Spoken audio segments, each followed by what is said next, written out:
Good evening. Let us start our monthly review with the special topic, authority versus business, how to stop pressure. My name is Yuri Gaidai. I'm the senior expert.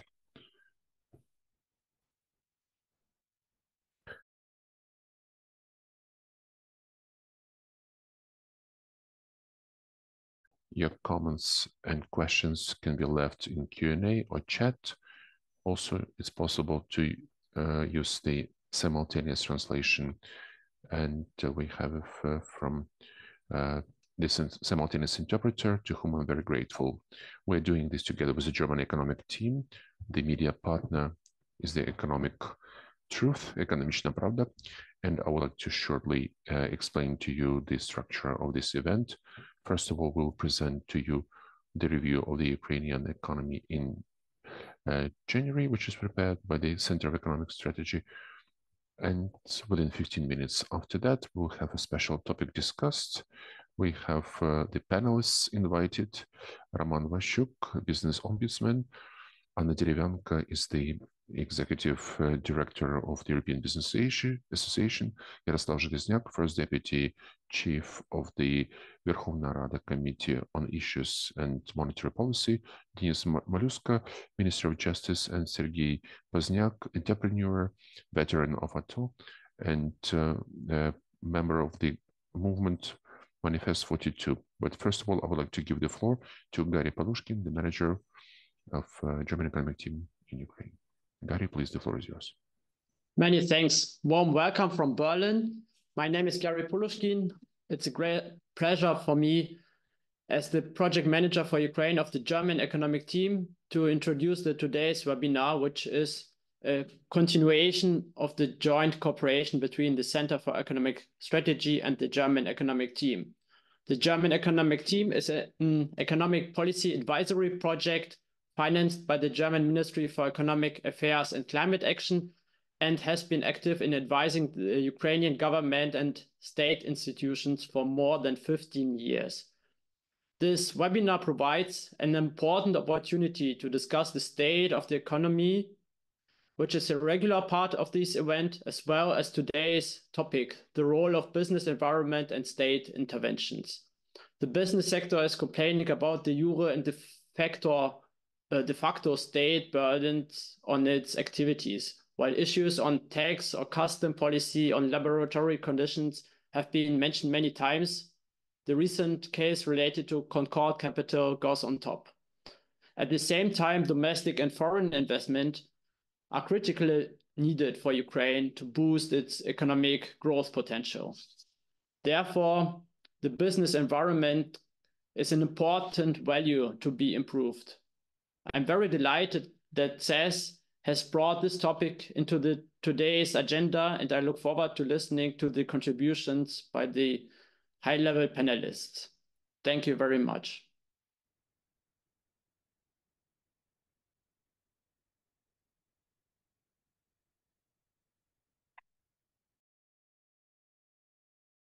I'd like to ask my colleagues to look at the economy in January, and I will pass the floor to Maxim Samolyuk. Welcome, Yuri. Let me welcome all the participants. Let me start from the screen demonstration, and let me start from the presentation.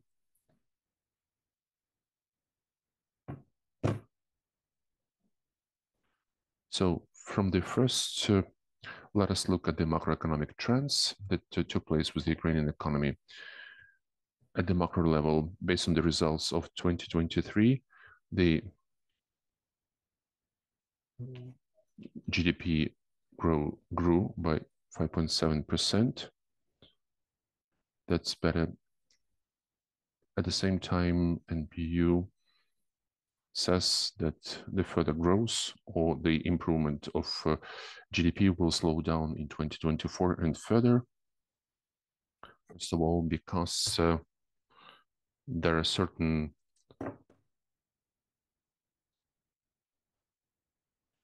the economy is adapting.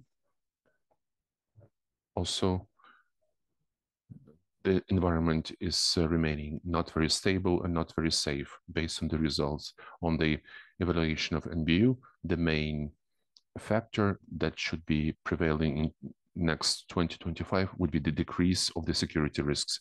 That should become the key factor to make sure that the Ukrainian economy would continue the renovation, the recovery. At the same time, we can state that based on various evaluations, based on the expectations, on the assessments of NBU, the business activity expectations became negative.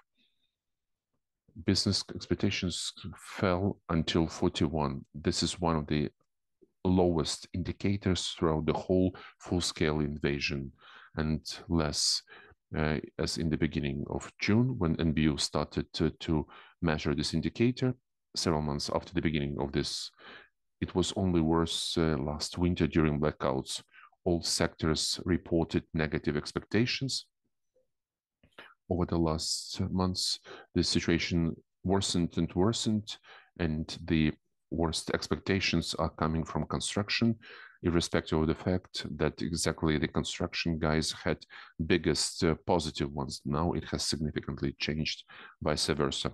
To the contrary, another very important in the economy is the analysis of expectations of the public. And we have several data that confirm one and the same, that the expectations are that the expectations from consumers are also worsening. We have looked at the panel data of Yaroslav Zheleznyak that has a beautiful regular questioning of their audience, how they see the economic future of Ukraine. And we can say that in the beginning of February, the expectations became worst out of all the periods. 77% of those surveyed believe that the economic situation has deteriorated. At the same time, other research also confirmed that. Also, the index of consumer moods, that's a very important signal, because it certifies that both the consumers and business, everybody has the deterioration of their expectations, which can't influence the economy in a negative manner, because we anyway have the situation where this uncertainty significantly negatively influences our environment. So such deterioration of the situation is really can't live without any aftermath after such events. Then let me pass the floor to Volodymyr Elanda, who will present our special topic and the sectoral analysis. And while Volodymyr is sharing his presentation, I would like to mention that we are now presenting it in a shortened version. The full version with more data, more analysis will be put on our website on the necessary page with this exact event. Volodymyr, please, the floor is yours. Thank you, Yuri. Welcome to everybody who is listening to us. So welcome to the participants of the panel. So today's topic, we have selected the topic of business that has received the more actuality, increased government pressure on business. Today we had searches in the defense industry companies, and nevertheless that they're saying that this was all within legal limits, but we can see that police is used to fight against competition. This is not the first and not the last case when the authorities can really misuse. In the presentation, we will say why it has become most important now. Please look at it. We have very competitive guests. I think this is the best team with whom we can discuss this topic. We will also mention that when we're talking about the pressure on business, even if we are mentioning certain companies with the separate companies are to blame or not to blame, this must be defined in the court order. So what is our current agenda? First of all, is how to distinguish between the fulfillment of the authorities of their statutory functions and their abuse to achieve unscrupulous political or property goals. And the second question, whether really the government agencies have increased their influence on business, the way we hear it from the representatives of business. So how we see the signs of unscrupulous fulfillment. This is definitely the excessive investigative actions. If we're talking about some case which is dating back 10, 15 years ago, evidently there is no necessity to make these mask shows and this abrupt searches which are taking place negatively reflecting using of force and intimidation to obtain some basic information that can simply be requested and provided voluntarily. This could also creating artificial obstacles to doing business, very often coming together with offering some informal ways to solve the problems. That's also an excessive number of checks. We will also see that it can be tens, dozens per month. Also, it's about delaying pre-trial investigation to keep the company uncertain and really increasing their risks. And unfortunately, this is not the exhaustive list. We have other forms where it can really take place in the future.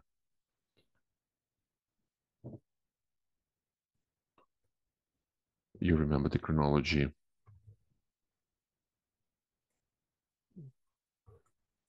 Let me remind you that Ihor Mazepa was detained, same as his brother. They had searches in Concorde Capital. Ihor Mazepa is connected with founding the movement Manifest 42, which was aimed at fighting with the improper pressure of the state over business. It's we can see that what they are saying, the bail was like 10 times more than what he really violated.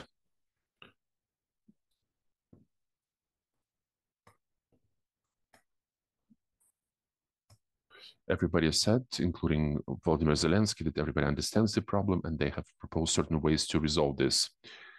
Now, as we also see, the reaction was quite different to these proposed measures, starting from that this was an absolute sign that the state has to hear business and ready to cooperate.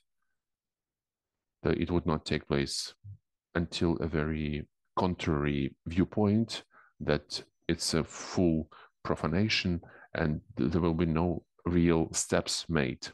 This took place several weeks ago, and in the discussion panel, we will discuss whether we can really evaluate these achievements. But let me remind you that this is not the first famous case. Every year we saw in the right part of the screen, you can see some cases with Nova Poshta, Rozyetka, Makpo, and in all cases, at least in the public domain, there were no any proofs that these companies did some violation, that such actions were used against these companies. And let us, this time, let's make a very short sectoral analysis just to mention the main tendencies, what is happening in the economy of the country in January. First of all, let us add such a cross-section as the overall analysis of the external trade. We understand that the exports has not come back to the levels of the pre-war time. Nevertheless, the Ministry of Economy says that Ukraine reached a record high for physical exports during the large-scale invasion. Namely, the export reached 12 million tons of products, and this is only 2 million tons below than the indicator of January 2022, just before the start of the full-scale aggression. It was all exported by the sea. We have to understand that the physical exports did not translate into the records in money. Our main exports such as corn and wheat. They are unfortunately at the low, several year lows, and therefore the export increased to 3.4 billion, while imports decreased to $4.8 billion. So we have the negative balance of 1.4 billion. That's the lowest since autumn 2022. And the negative factors that remain that have the further negative impact on the foreign trade, not only on exports but also on import, is the situation in the Black Sea, where they still have some problems with shipping in the Black Sea because of the Russian aggressor, as well as counteraction on our western borders, the protests that are taking place, disappearing and then popping up again. We're talking first of all about Poland, because this phenomenon has become really widespread. We saw this very actively and very vividly when the Ukrainian grain was put on the ground. This is really so poor. This is really so bad for Ukrainians because of Holodomor. We really don't treat wheat, we don't treat the bread in such a way. Let us look at the energy. Of course, our job is to make sure that the energy system of Ukraine can provide the flows for the functioning of the economy. And we can see that, yes, this is happening. In February, the deficit of the energy system decreased by twice. And also in the second decade of February, we can see some green pieces of the graph. That means that Ukraine stopped to be net importer and started to be exporting more electric energy than importing. Also, metallurgy is not working stable. This is the data from 1 month. We can't see anything surprising here, but we can interpret them differently in any case. You can see that 555,000 tons were produced of steel, while pig iron production grew 4.5% to reach 544,000 tons, and rolled products output shrank to 453,000 tons. This was lower than in 2023. So yes, we are growing from year to year, but this is 3 times less than before the full-scale aggression. And these are the levels of production that we will have to deal with. And it's not about the absence of the capacity. Of course, the capacity is available on each of these metallurgical companies, but the question is more about logistics and organizing the demand. Also, some good news that the agri-exports remains at high levels, which was reached in December. Even we increased 0.5% the agrarian export. We can see to some 6 million tons. It also grew, if we can see the export by auto transport, but already again in February, once again, some problems with European farmers. So this yellow part of our graph will remain not so huge. We will monitor the international situation and the prices at world markets. We see that the high levels of export don't guarantee to us some records in terms of the last 2 years in the money form. I would also like to pay your attention to the IT experts. That's a key component of experts outside of Ukraine. I would also wanted to mention that in this industry, there is a certain pessimism. Unfortunately, from year to year, that we have 12 years, the official statistics, that's how it's happening. This industry has seen that in 2023, there is the decrease for 8.5% to reach $6.7 billion. This was accepted quite negatively, pessimistically, especially if we look the monthly breakdown. We can see that in December, for the second For the next time, the monthly export grew, and actually it exceeded $600 million. So the share of IT remains quite high, although, albeit it's the lowest since the start of the full-scale invasion, it's in any case a key element in the exports of Ukraine, and this element will remain quite significant in the export of services. Thank you for your attention, and I'm passing it over to my colleagues. Let us have Maria Temilina. Let her upload the slides. Thank you, Vladimir. Welcome, colleagues. Hopefully you can see my colleagues, my screen, and you can hear me. Yes, we hear you fine.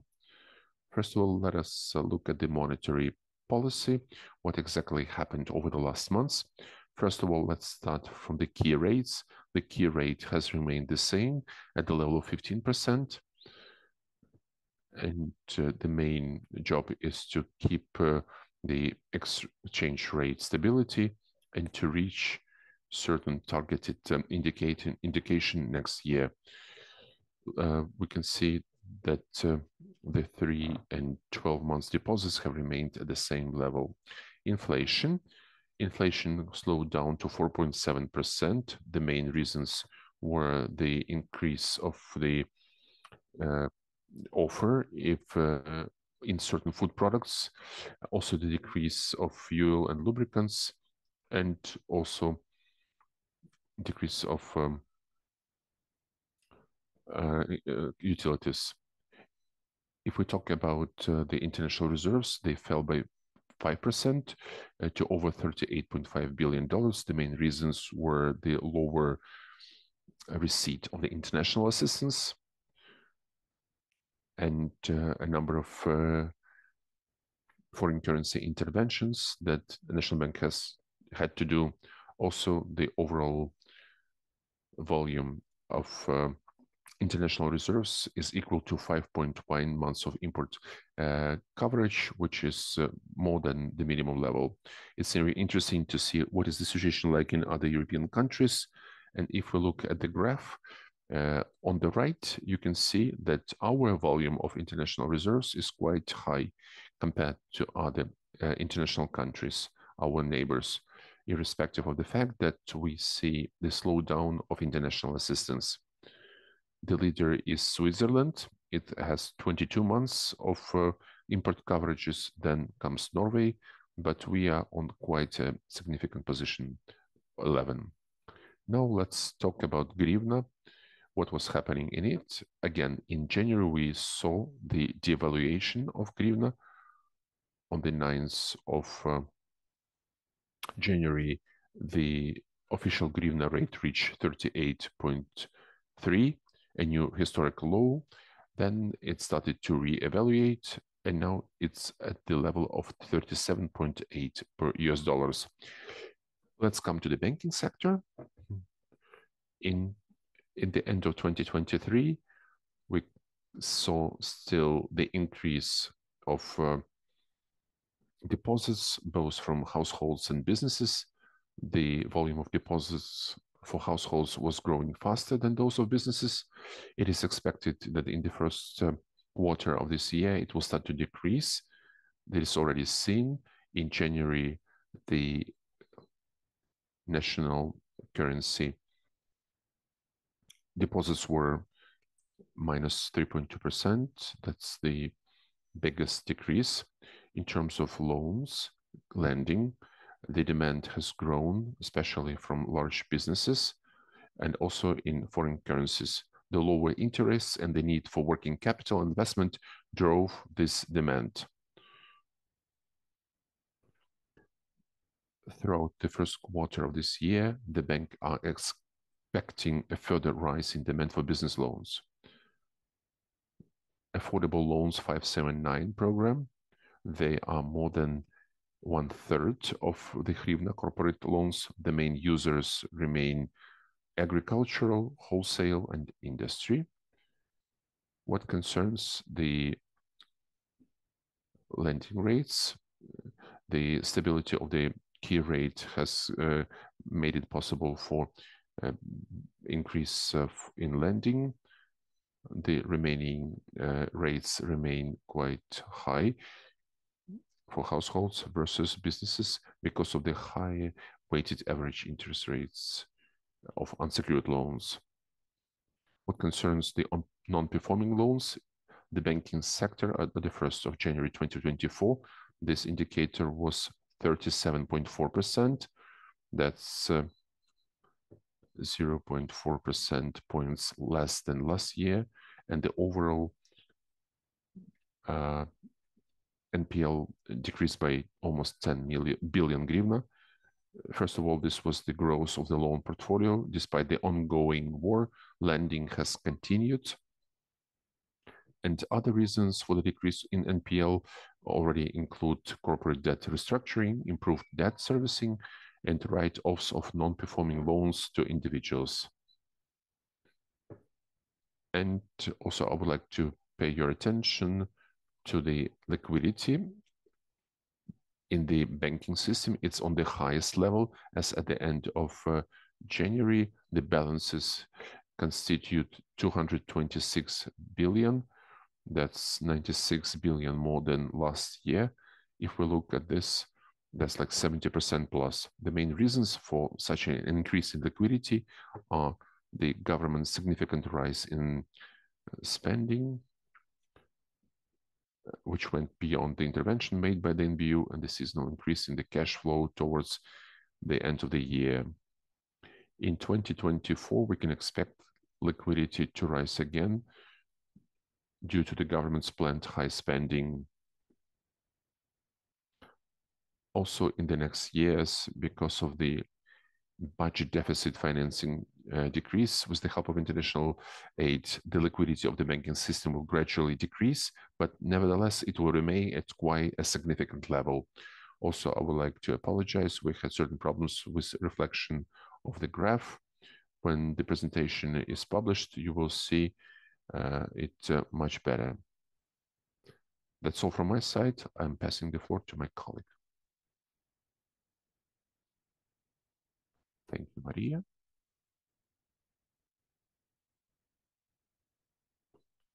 Now, very quickly, let me go over the fiscal topic.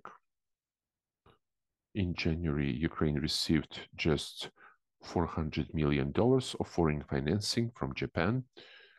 Thanks so much to Japan. This was very much in time, but we can see that this is the lowest amount since the beginning of the full-scale war. We can see how much the deficit decreased. It's not because it's so good, simply we didn't have anything to cover this deficit from. So based on our preliminary evaluations, this partially was done through postponing budget expenditures, and partially this was at the expense of good tax revenues in January, but they also had this one-time effect. Since we have the data already for 2023, that this is the helicopter view with the situation of the state budget, and we can see that the budget deficit in 2023 expanded, first of all, driven by war expenditures, because 84% increase was the increase on, this was the spending on 52% spent on defense, which was an 84% increase year to year. Also, correspondingly, these expenditures were not compensated with revenues. This average blue segment, the tax revenues, they reach 37%, non-tax revenues, they reach 37% of state budget revenues. This is 991 billion versus 1.2 trillion. More than 3/3 of these non-tax revenues are the own revenues of the budget entities, and most of them are actually accounted military aid, which is put on the balance, and therefore it's used by the military in the future, and maybe used first and then put on the balance. These are already the nuances of accounting. Very interesting also to see how the structure changed in terms of revenues to the consolidated budget, 23 versus the pre-war 2021. We can see in 2023, there was a significant decrease of shares of the PAT tax, also VAT tax.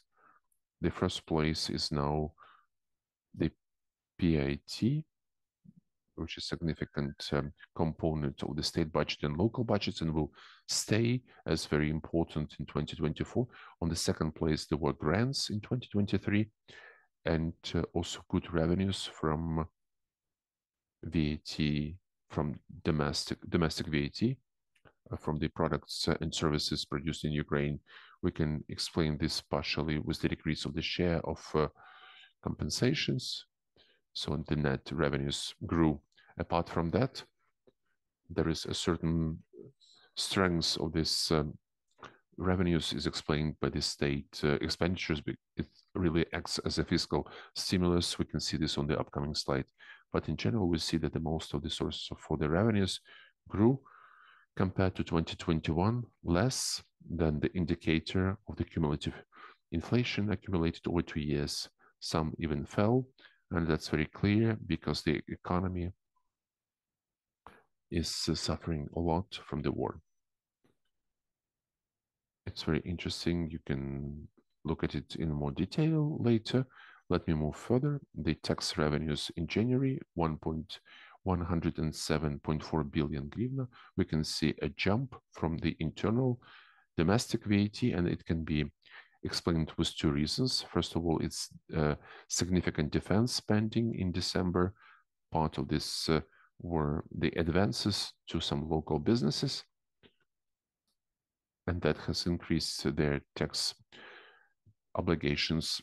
And because of the problem at the border in November and December, there was a decreased VAT credit to retail networks. They simply didn't cope to import this product, so that has also decreased the VAT credits. We can see 35 billion hryvnia. That's quite a historic figure. That's all from my side. Let us move further to our discussion topic. Many thanks to colleagues in the Center of Economic Strategy for this presentation. And before we start the discussion, the first thing that I would like to ask you is to ask Roman Vashchuk. He is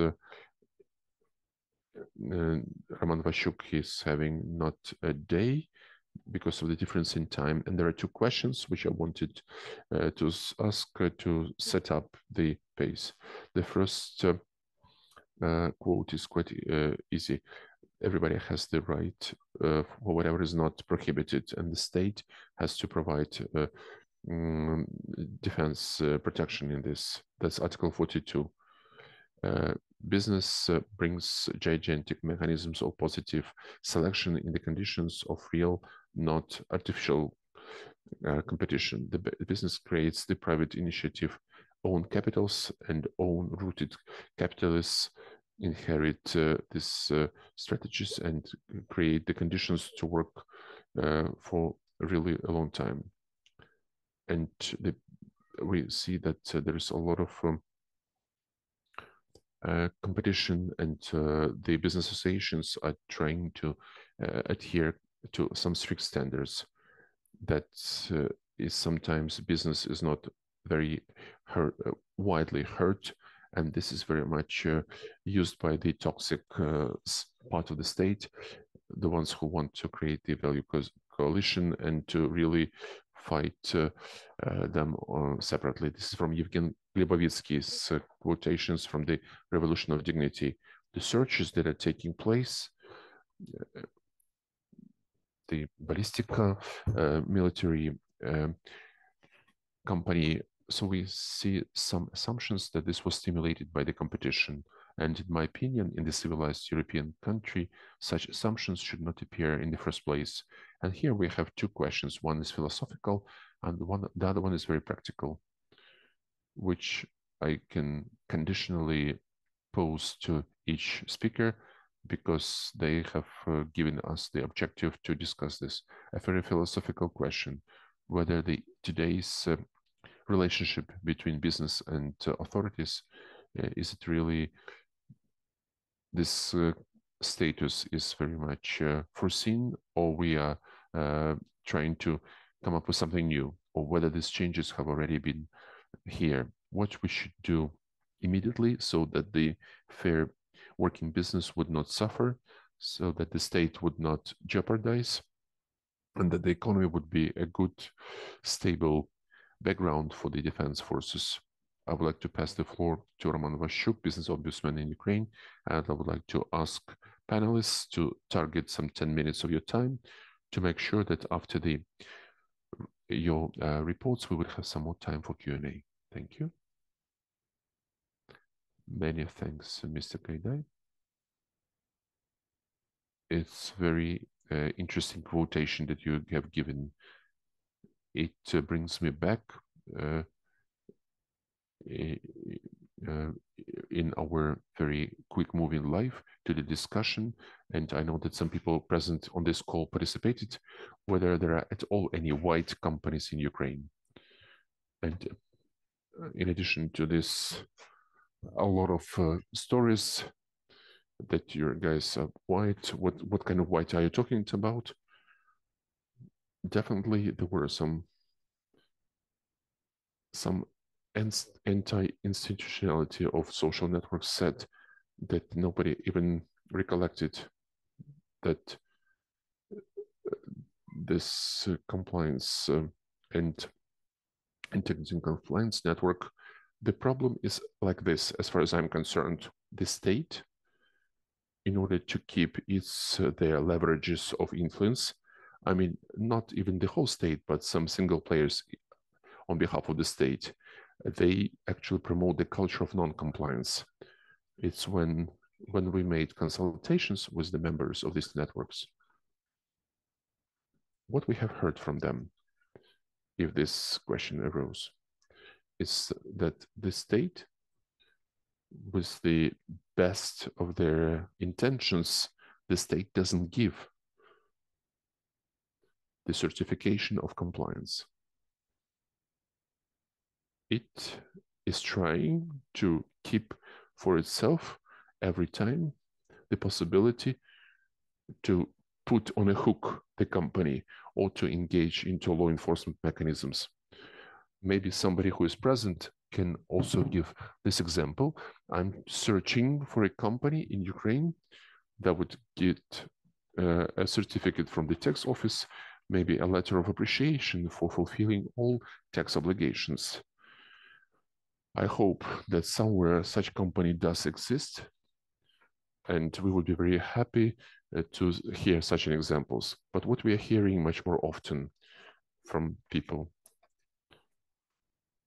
it's when the people are coming and they say that the tax officials are coming to them and saying, give us at least something, at least some violation. So we would add up on top some penalty. Otherwise, we will not be allowed back to our regional or central tax office. It's this, of course, they have this plan of adding on top of the tax revenues. That means that you guys don't have any use to be the whitest. This has to be awarded with the stamp of integrity on behalf of the state and the appreciation of the state. But because compliance is taking off any possibility of influencing and the possibilities for you for some kind of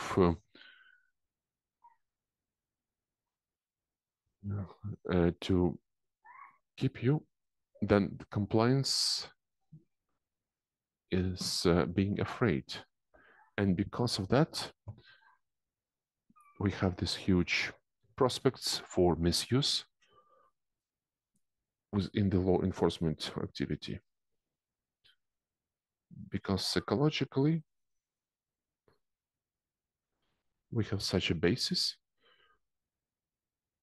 I mean, everybody is doing something wrong at some point in time. The question is to which extent and how we want to, how to pressure them in this issue. So this is like a presumption of evil will. The state should be based on the presumption of goodwill. And I think the big part of the Ukrainian business has deserved this goodwill presumption. But to punish without any problem the ones who are misusing, who are violating, instead of searching with some formal signs where you can take the good taxpayers to bring them to responsibility or to propose them something informal. Of course, the problem should be solved only in the legal manner. Therefore, we, in our everyday activity, we are fighting. But before we still keep administration, the presumption of good, evil will remains, and moving away from compliance. Unfortunately, we'll still have this wide field for the law enforcement violations and misuses, and we can't get a better way. It all depends on the managerial decisions from top down about that we need to change the paradigm from evil will to goodwill. It's like the Don Quixote without from the permanently appointed representatives to reload the tax office. Without that, this problem will never be solved. Definitely, we will need to reload BEP, the Bureau of Economic Security, the concentration of economic issues there. But the sector of administration, how long it is working in the incorrect basis, in the incorrect fundamentals, then the problem of law enforcement, you can't resolve it because the basis remains wrong. Mr. Roman, thank you very much. I would like to ask Denis Malyuska, the Minister of Justice of Ukraine. Mr. Denis, about the reloading that Roman Vashchuk mentioned. The Ministry of Justice has filed the draft law about the Bureau of Economic Security, and this government project received a lot of criticism from business association. It doesn't really solve the institutional problems of BEP, and also poses the problem for the execution of Beacon. And the rest is to your discretion.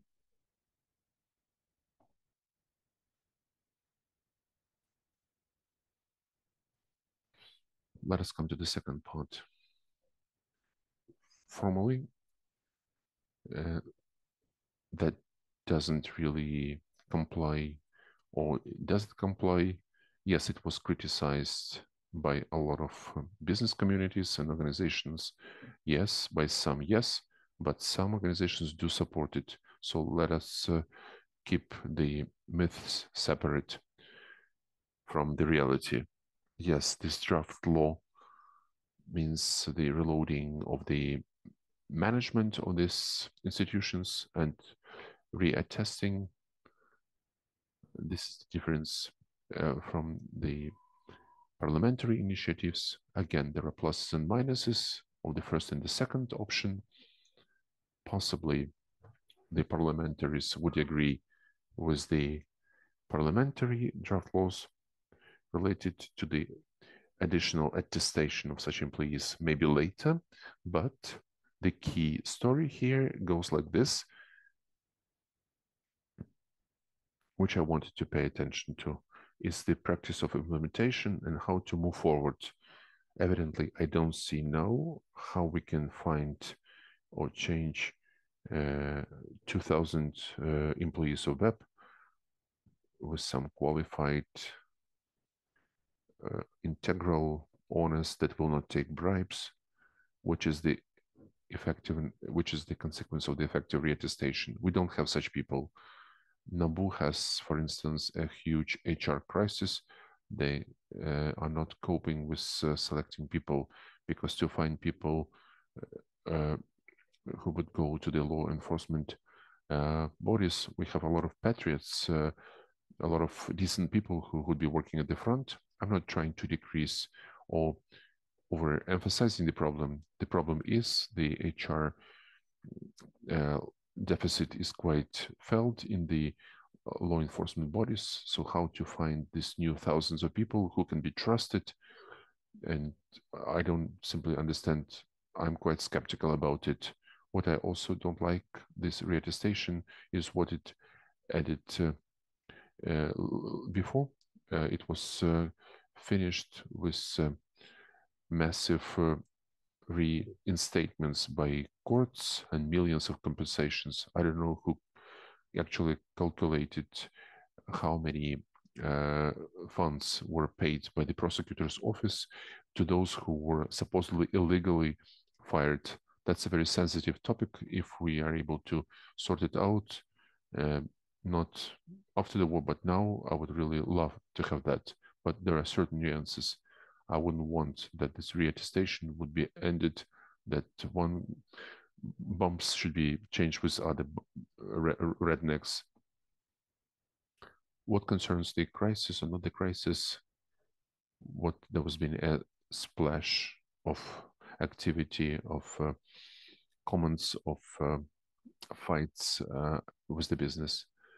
Correct me if I'm wrong, but it seems to me that all it developed and was quite forecasted, quite logical, and that there would be an explosion of the unsatisfied business community. I was actually not even forecasting, I was even crying with our international partners during a large number of meetings. This was very much a forecasted thing. We had this explosive mixture. First of all, this background of corruption in the law enforcement, everybody knows about it. It has always been there, to a big extent, to the small extent, in some more and some less, but this background has always been there.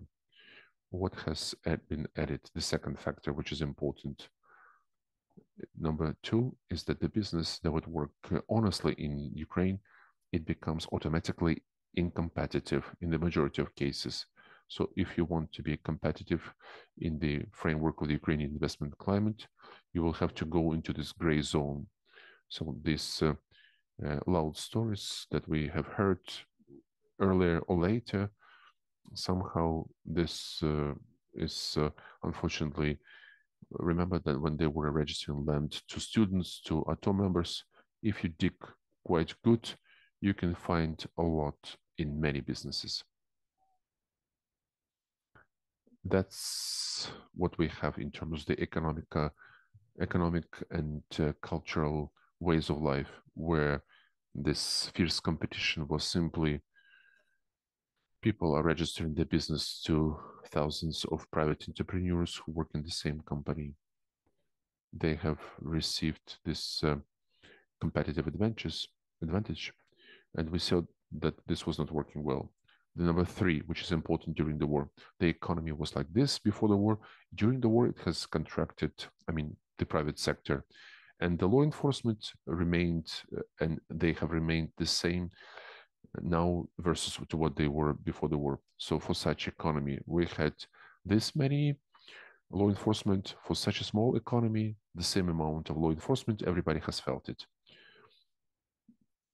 So calculated for one active businessman, we have had many more detectives or experts. So it is forecasted that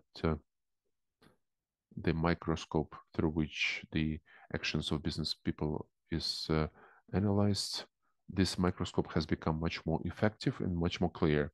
and correspondingly, law enforcement would love to go to where the money is. And the last factor, which I also mentioned, this matches that brought this mixture to this explosion, was the changes that pertained to the cancellation of the so-called amendments of Lozowy, which were what we call the anti-corruption reform, to give the possibility for the anti-corruption bodies to work in the lighter mode and to have this research much longer. From the other hand, cancellation of such amendments, that is the timelines for the investigation before the suspicion is handed, it gave the possibility for the law enforcement to get out of their shelves some criminal proceedings that stayed there over the last dozens of years. And believe me, quite a lot is still in the shelves, on these shelves. Any business that has violated the law, some maybe 15 years or 20 years ago, even 30 years ago, we can start the criminal proceedings, arrest the assets, make several mask shows. The law has started to allow that. That's a negative consequence of cancellation of Lozowy's amendments. We warned you guys that it will be like this. If this factor is added to this other mixture of factors without taking out the cancellation of limitations for timelines, it gave the green light that any business has received the risk of being started some criminal proceedings against them. If the cop is going to follow the car for 500 miles, you will get your penalty for speeding up in any case. It's more or less the same rule that is working now. Considering that each business can be monitored, you can take from the shelf some criminal proceedings where they received bribes 5 times and they should have been forgotten. And now, opa, it's ready, let's go further. And that's where they have fun. That's something that we have stepped on now. When this scandal showdown took place, it grew into a significant loud story that brought to the decision of Security Council, and that this project draft law is being worked on several sites, and it will all be directed to make sure that we will make legislation more attractive, to make sure that the business would not fall down because of this law enforcement. Let me pay your attention. In the overwhelming majority of cases, when we're talking about some showdowns of pressure of law enforcement against business, in the overwhelming majority, it is my belief, the arguments that I've heard from the sites, the representatives of the law enforcement say that the crime did take place. But the other point is why they're choosing one crime, not reacting to others. What is this social insecurity of engaging in something that took place 15 years ago? But in the majority of cases, to a concrete case, it's difficult to argue. The other case, if we look at the system in general, why did you run there? Why you didn't investigate some murder or stealing, theft? And some 300 people are engaged for some mask shows. Of course, this we have to work with. But this mixture of factors that has brought to the situation which we have, definitely we will never solve this problem with changes in legislation, with only changes in legislation. We have to change the administrative practice. We have to make the personnel selection, introduce IT instruments, another set of recipes. What else should be done is more or less understood.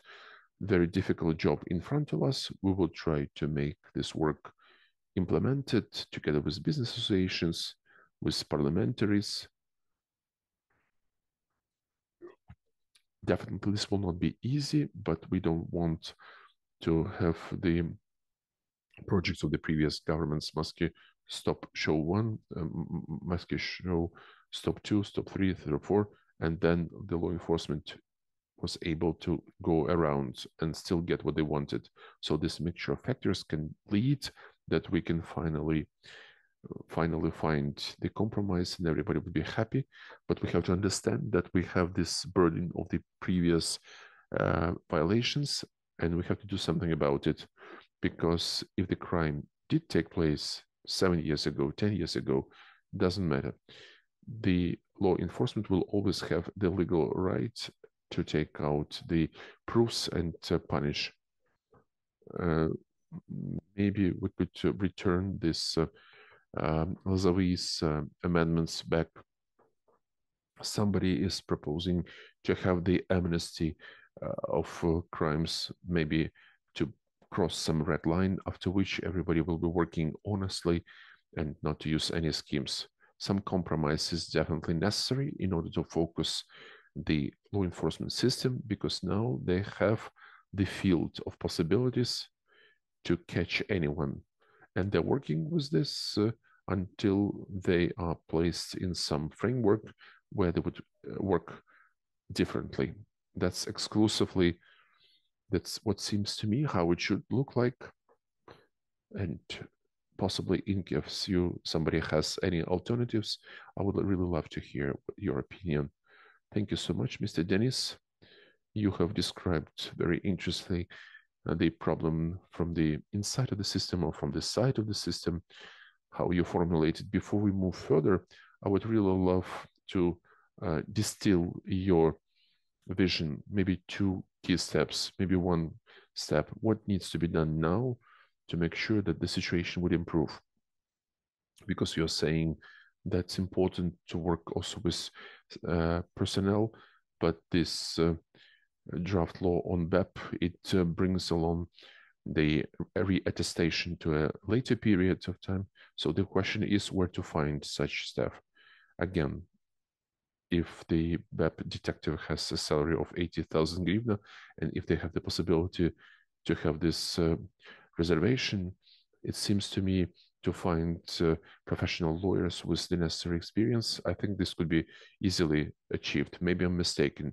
But before we move to other panelists, please, could you also specify what exactly should be done immediately to improve the situation? So shall I reply now?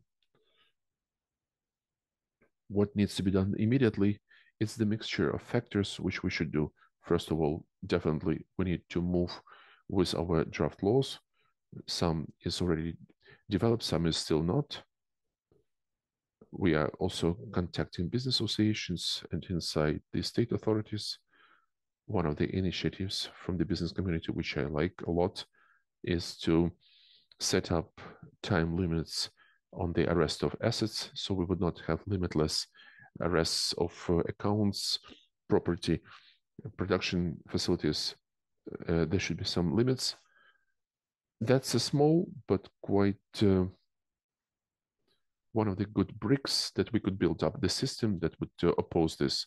From the other hand, honestly, the law enforcement system should receive into the head with the Security Council, maybe with some meetings, with some communications, with engagements to the President, to the Parliament, to the Cabinet of Ministers, hearing about their prioritization. So we should not only be stimulated, we should all have objective information, and the decision of Security Council presumes that we should be able to analyze the effectiveness of the law enforcement system, so we could in the real time could monitor who is doing what, how many searches are made, where, who is doing that, what is the effectiveness of each investigative detective, what is the effectiveness of each law enforcement body. All this information is not available. Nobody has such information now. So this would really improve the situation if the system would be implemented quite quickly and effectively. That would be really perfect. So we could administer this system in a good way, because now wherever we go, we have complaints of the business, mask shows or not mask shows. When you look at deeper, of course, in the majority of cases, the crime was there. Of course, the court has to decide finally Yeah, the question, why did they run here, not there? But again, that's the question of control. Also, there's the question of responsibility for those who are misusing the rights and running and investigating only commercial elements and not interested in other elements. They should receive into their hands. Their hands should be beaten up. There should be an effective mechanism of applying disciplinary sanctions, and that is really needs to be promoted. The representatives of the law enforcement bodies have to understand that there are certain consequences. If you're doing all what you should do, nobody will touch you. And definitely the personnel work, the reloading of at least some part of top officials, this is also a key in the success. That's a certain message to the others that you guys should move in the proper direction and some personnel changes are necessary.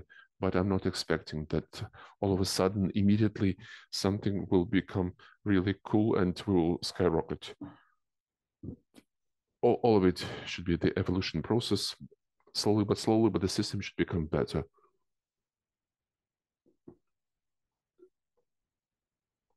I apologize, Mr. Denis. Okay, let's move to questions a little bit later. Thank you for your reply.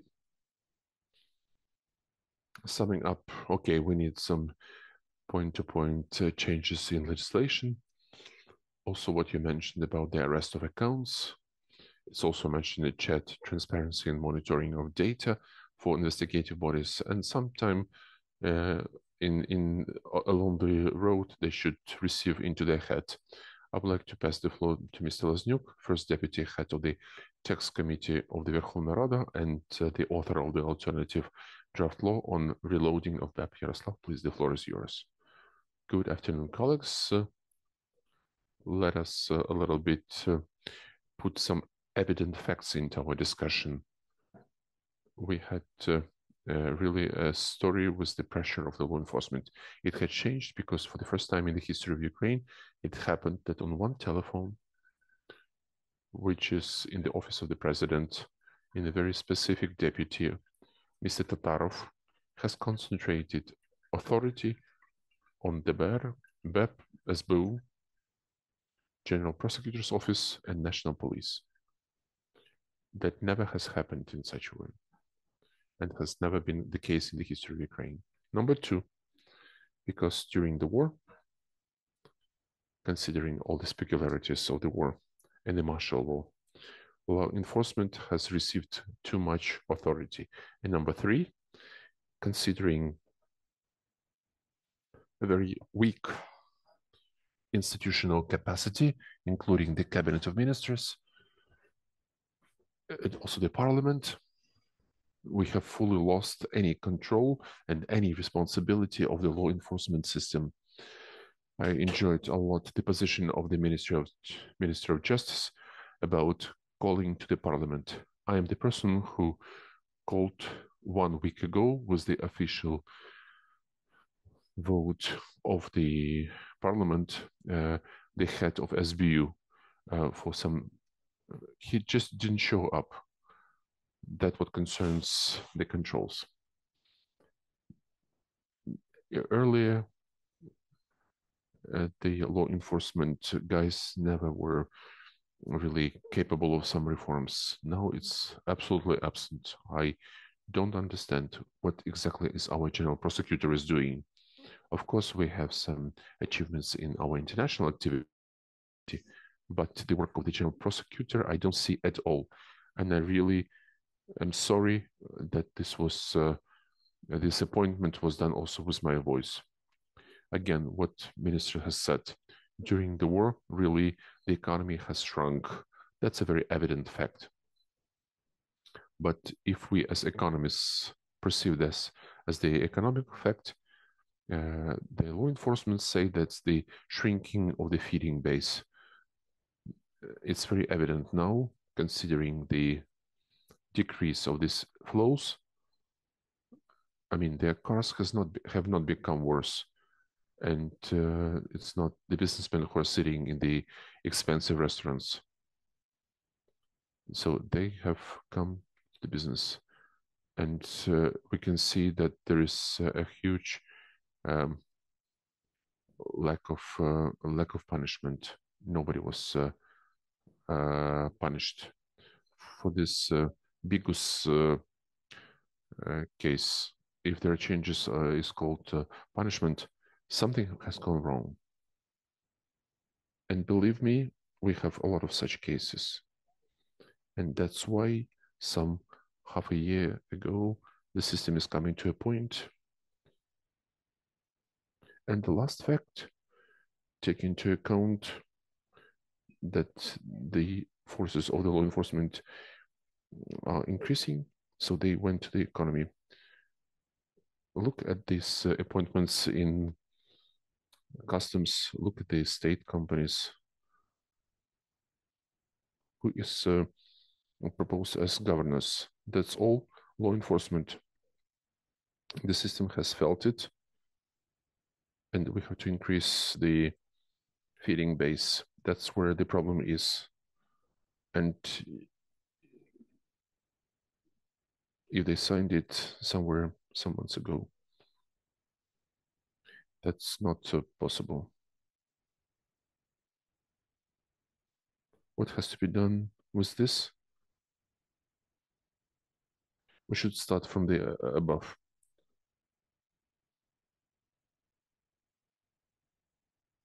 I really respect Denis Malyuska. It's the only representative of the authorities that has, both in the case of Mazepa, both in the biggest case, to openly oppose the law enforcement system. Others, I have not seen this.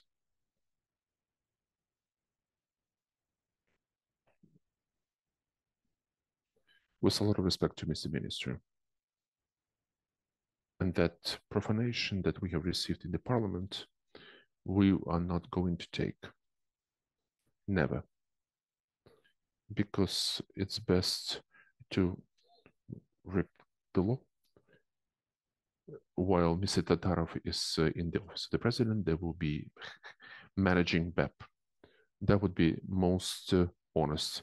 I would want to see at least one business association, because I have seen only one position, which is very logical.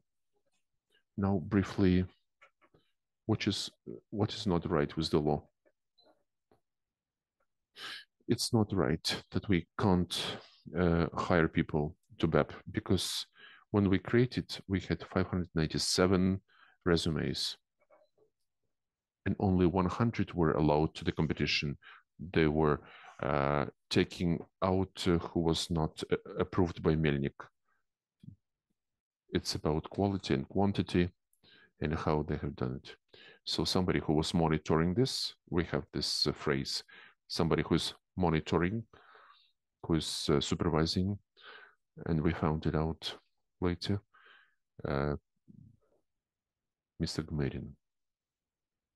Therefore, if we believe that we have to keep the people who in BEP have become famous with everything, starting from stealing of the military cigarettes and from some real making problems to the business, then we have the wrong understanding of the law.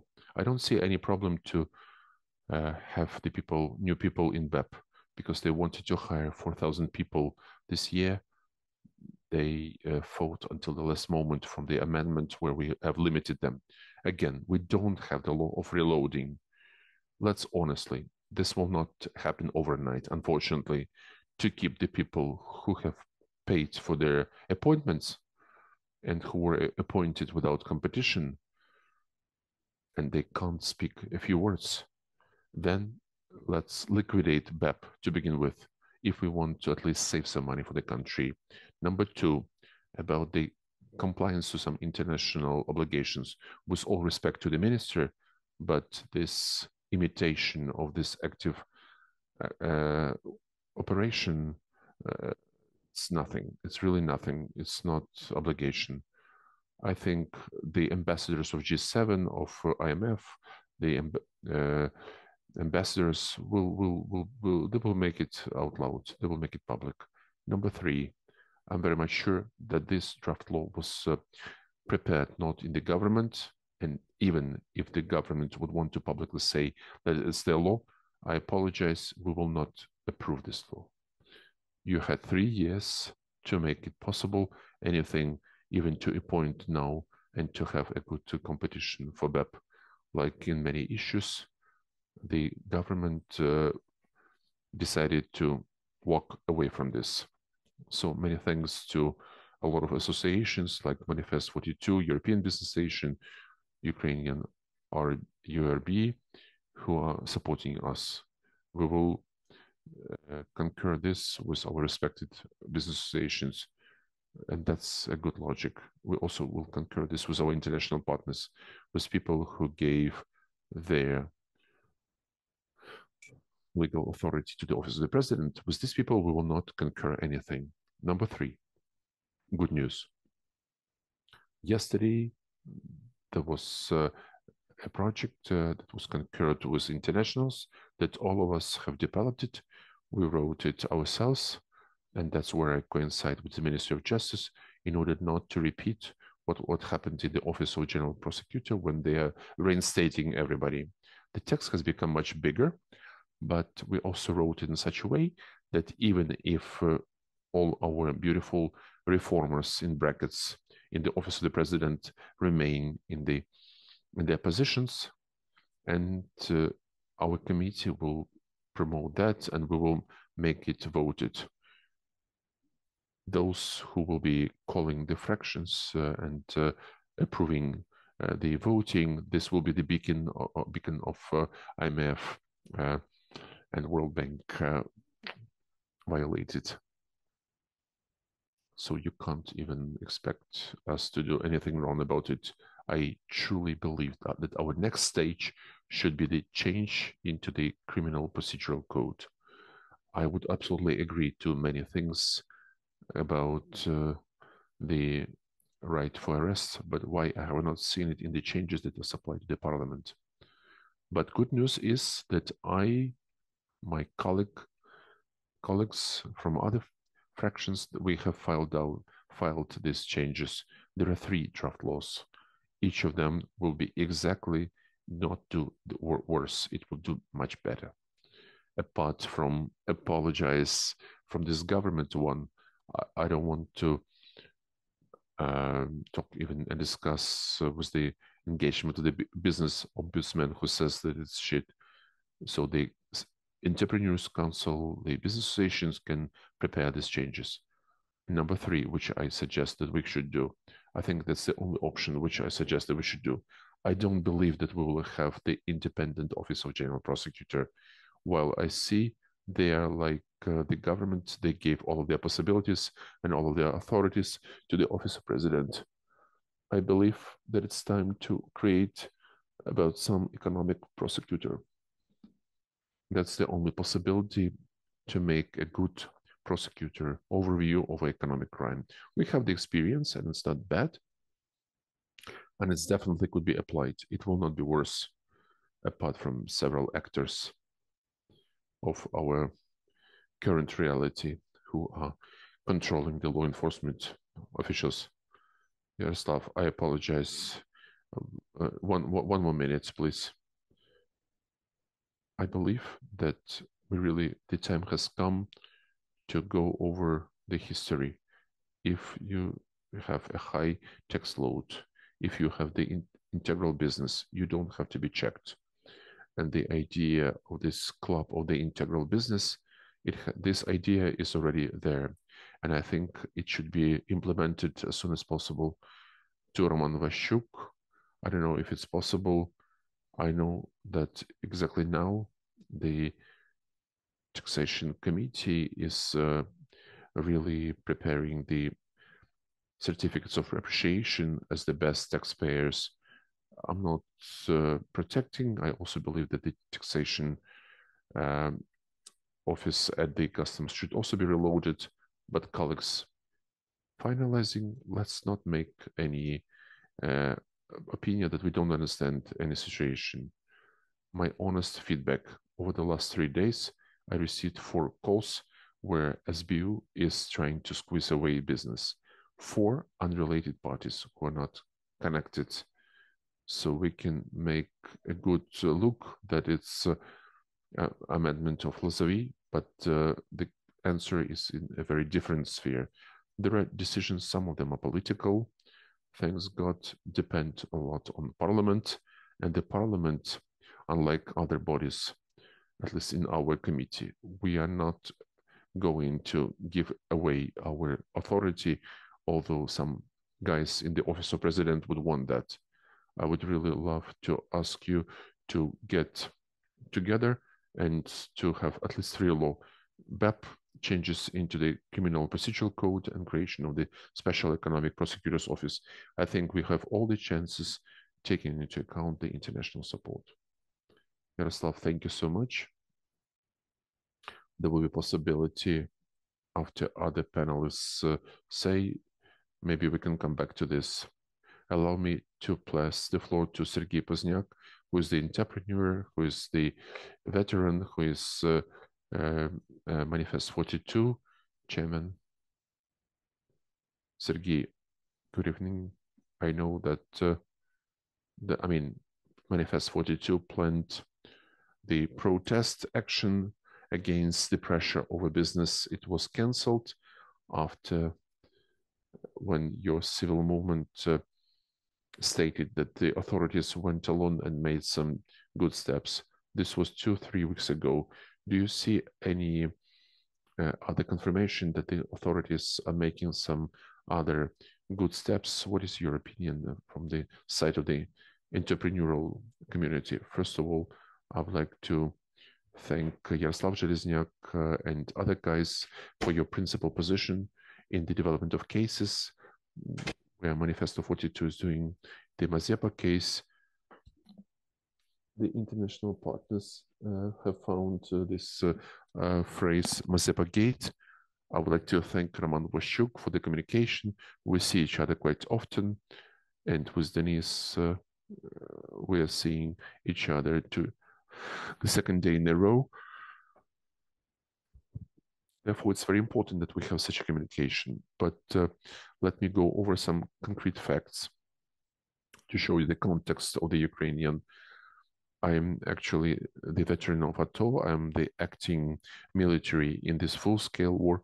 I was wounded, and I just returned to business quite recently. What I see, we have the research of the Ukrainian Veteran Fund, the Ministry of Veterans, where we have seen the cross-section of the categories of employment of the existing military. So the entrepreneurs in this survey, they occupy the first place. In the war, we have the biggest part of the entrepreneurs. It's the business who is losing blood, losing limbs, and with this, the business continues to work. And it's also the resources are flowing out. The business is losing funds, partners, clients, and the portrait of the veteran has changed. That's big, well-known businessmen, Kotovsky, Kozymiak, Kamasi, all of them are at war, and we can continue such a list. Therefore, apart from everything, the business is working, paying taxes, creating new jobs, and somehow we have survived in this country. You have shown before that a very cool research, and we can see that basically in all categories, as a minimum, the level of tax revenues has increased. And for me, as the person who is the entrepreneur, who has gone to the war, who has lost the leg on the war, it's not clear about this. Why is this?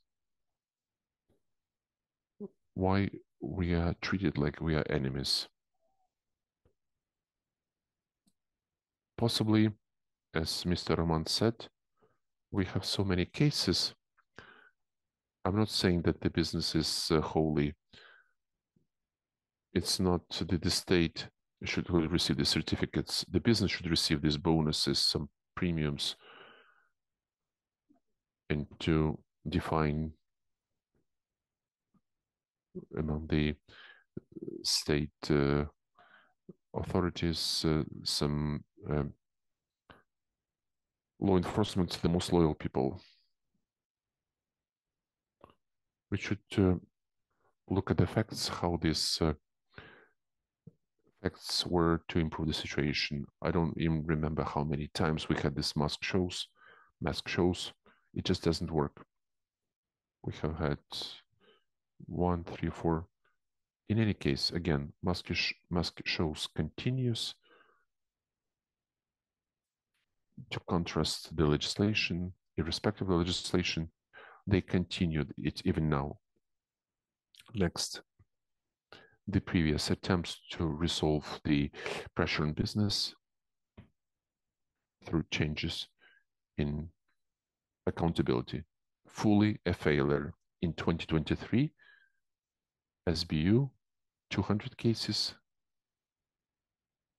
They're being very creative in their approach for the usage of financing of terrorism, state treachery.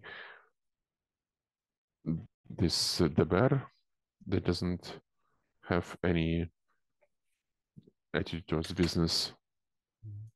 To economic cases, 197 economic cases, 3 less. But again, a failure. And our last events, the government quickly reacted. I had to jump off from the military to jump on the train, and we had a meeting with Derevyanko, Stefanchuk, and Fedorov. Responded immediately. We cancelled our rally. There was the decree of the president. They introduced the decision of the Security Council. And today, what? Ballistics. Today, there are searches. The second item is to stay away from the procedural actions. This is the order of the president. Okay. I was interested. Why you guys are doing this? If all forces, if all sides agreed, and we have the official document, and it is being violated like this, easily. So what will be next? We can adopt these laws, but we see that these laws, they're not being performed. They're not fulfilled. They find some methods, some gaps, or their framework, these laws. And unfortunately, we have such facts. I'm not saying that everybody is holy, that Mazepa is holy. Of course not. Okay, without the access of parliamentaries, they put him down on the floor, arresting assets, accounts. And here, I would agree with the minister, this problem should be resolved comprehensively, both the legislation and the stimuli of the public control over the financial legislation. And you see to what it has already come. It has come to a point that the business who is fighting, who is paying taxes in these scrupulous conditions, it's really patriotic, and they stay here in Ukraine. It came to a point that there was a warning about the protest action. Of course, it will be symbolic, like stopping for 1 hour, of all companies who are not doing defense. But again, in the Ministry of Veterans, if they worked, so Yuria Laputina worked very effectively, that the first sign was when the veteran without legs, he was catching the ministry right in the corridor because he was so much had it up to because there was no communication. And believe me, the society should have the control, but it would be correct that it would be all in interaction with the parliament, with the government, and it's also necessary with the office of president. So my opinion is it's important to build up communications, fulfill these laws. Also for the law enforcement, as an example, they should show us the suit. We should follow their suit. There is a decree of a president to stay away and nobody stays away. Everybody continues to do what they did. So this should be a public work, not to lose these communications, and together help business to continue to work in these extra difficult conditions. Thank you. Thank you, Mr. Serhiy. Thank you for your punctuality. I apologize that I didn't put correctly. I would like to pass the floor to Anna Derevyanko, Executive Director of the European Business Association. Anna, please, the floor is yours. Thank you very much. It seems to me a lot has been said already, and it's very difficult to add something. And all of the predecessors who took the floor, they said it all very correctly. I can only say, as the European Association, we are comprising 900 companies who are paying taxes into the state budget, and they are creating transparent jobs. I would like to say the following. Today, we have seen the crisis of trust. I think the business doesn't really trust that something worthwhile can be put up when it comes to law enforcement officials. And this crisis has been formulated because we have the selectivity of the law enforcement of justice. They can do here, there, this mask shows, and it's the same situation, like the minister said, that everybody can be drawn to responsibility. Most likely it's like that, but it's only individual entrepreneurs that are doing this. The business is paying attention to the selectivity of justice. The second thing, which is also very important, feeding this element of distrust, is the absent clear steps in the court system of authorities, because the business, as the consumer of these services, in essence, the business sees very little of improvements. And we, as an association, we see how it is done in the criminal cross-section, because we, as the association, we also have one criminal case. And we see that for the 5th year in a row, a very simple case cannot be drawn to the end. And that really demonstrates the ineffectiveness of this system, which also provokes quite a distrust to the justice and to the law enforcement officials. What can we do with this? Okay, a lot has been said. I would like to say, let's just do it, but with the wish of a lot of people who are responsible for that. I don't think there are that many people who can really do this. And I think this is one of the reasons why it's not coming out, because we have a lot of double standards and double rules of the game.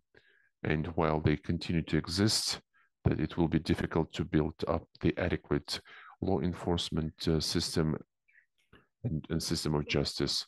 Therefore, I believe that we should really go around gradually about it. This will be gradual through the pressure of some European institutions, because Ukraine is aiming in the side of the European Union. So the leverage will be such that in any case, we would need the changes. I do believe in our creativity. So I believe that our creative law enforcement guys, and they can still find a way to go around these norms, which we'll be trying to build up. Therefore, honestly speaking, I don't have big expectations in terms of how we can get good results from the reform of this law enforcement institutions, exactly because the evolution is not taking place quick enough, and all our attempts to build up BEP even today, unfortunately, are not being effective. And with the business, whenever you talk, when you're asking what is worth doing, what can be done in this sense, then business proposes the following things. From the one hand, you have to do education of various generations of people, business people, and some businessmen are proposing to initiate projects in this sphere. The second thing that the business is proposing is that the law enforcement officials and courts to start talking not just with criminals or the ones who are on the light side, but start to work and cooperate, at least to communicate with normal business in order to understand that not everybody is a criminal, that we do have the integral business that can work under transparent rules. And there is possible, during this communication, it's possible that they will shape a new corporate culture that will stimulate adequate changes. This will not take place quickly, but they will take place in any case. And I can tell you that maybe for us as the European Business Association, it's not worth complaining, because those members who are turning to us, their questions are being solved. We would like to thank here the representatives of the government and the representatives of the General Prosecutor's Office, because they do listen to us, the requests that we are making. We as the European Business Association are making a lot of requests. And again, factually, only today we have had one new case. We will form it and we'll pass it along. It's either the people are not turning to us, or at least our members somehow they are not paying as much attention as law enforcement officials. Therefore, we don't have that many cases related to criminal proceedings. But exactly what is there is this very hard, slow-moving feeling of lack of hope. Very little is changed, and little can be changed in the upcoming future. So in order to do away with this very negative element of perception, here I would agree with colleagues, we would need an adequate communication. We have to walk in slow steps, promise done, heard done, not to create improper illusions or some things that would provoke a very high level of expectations. This should not be done. We have to do as partners, learn how to talk to business and to promise what you can only perform, but what you promise to perform for sure. And step by step, there would be trust built back. And once we understand that the business is not criminals, not all businessmen are criminals, there are a lot of normal guys. When the court system start to mix up business with some shit, but rather will start to behave in a normal way, to judge normally, and to really fight for the law, then I believe gradually the situation will gradually change. But I agree that it will not be very quick. Many thanks, Anna. We have gone over the limit of time. We already had 4 minutes ago stopping our event. If somebody from the panelists would like to say a few last things, namely maybe Denis Malyuska. Also, there was a question from Larisa Lazebnik that he mentioned that it didn't work out. It did work out with the patrol police reloading. Possibly there are some also wishes to react with some last remarks to this, maybe shortly. Thank you. The patrol police is a very good vivid case.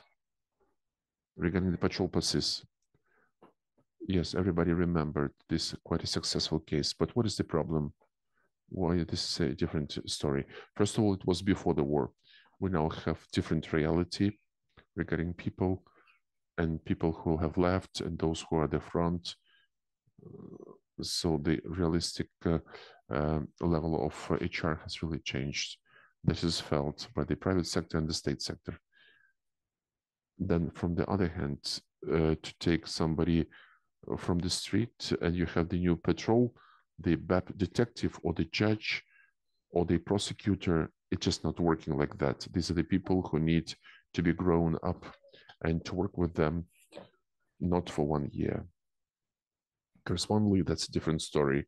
But again, if it will really work out during the war, then I would not mind, of course. And one more. Several times you have mentioned ballistics.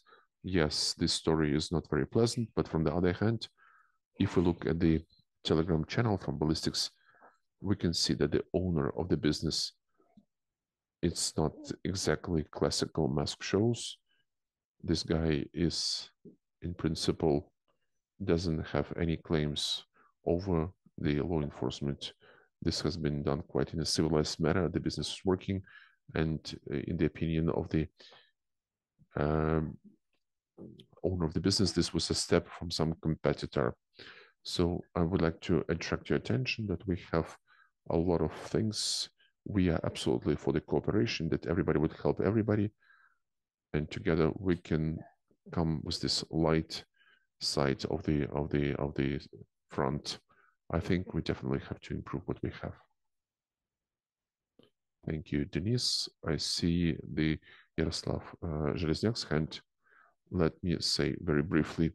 First of all, I would like to say we will not discuss with anyone in the government apart from Denise, discuss this draft law, because it's the only person who has the bravery to do at least something. Therefore, Denise, we invite you to the committee. I will show you from this 1,000 of people, 300 is the technical staff in BEP, or at least more. How many are drivers there who are registered as the detectives, how many people that came from the street, and how many people, softly speaking, that they would not work anywhere, especially not to work on the state. So they would give at least less. I will not even tell you that stories when they're asking for $2,000 bribes. Our committee will go for that. Our parliament will go for that. That's a very direct requirement of our international partners. Let me repeat that we are not going to discuss this with any of the government team, but Denis is very welcome. We will be happy to show him our achievements and to prepare this draft law for the second reading. I understand that in the first reading it will not be adopted. Possibly there will be some more ideas. If not, then because we have run out of time, I'd like to thank to all the participants for a very direct and very interesting discussion. And summing up, I would like to say that this operational stability of Ukraine, it's again a quote from Glebovitsky, it doesn't guarantee, it can bring to some unsecure assumptions. So we are still in this point of uncertainty, whether we'll be moving further with that evolutionary way to the European Union that Anna Derevyanko was talking about. And optimistically, I would like to agree with her, or we will have some bifurcation point to some counter-revolution and to setback of our institutions. So I would like to engage and promote that everybody would work to make sure that we continually move towards the European Union. Many thanks to all the speakers who have been listening to us, and see you next time. Thank you to our partners, the German economic team. Thank you. Goodbye.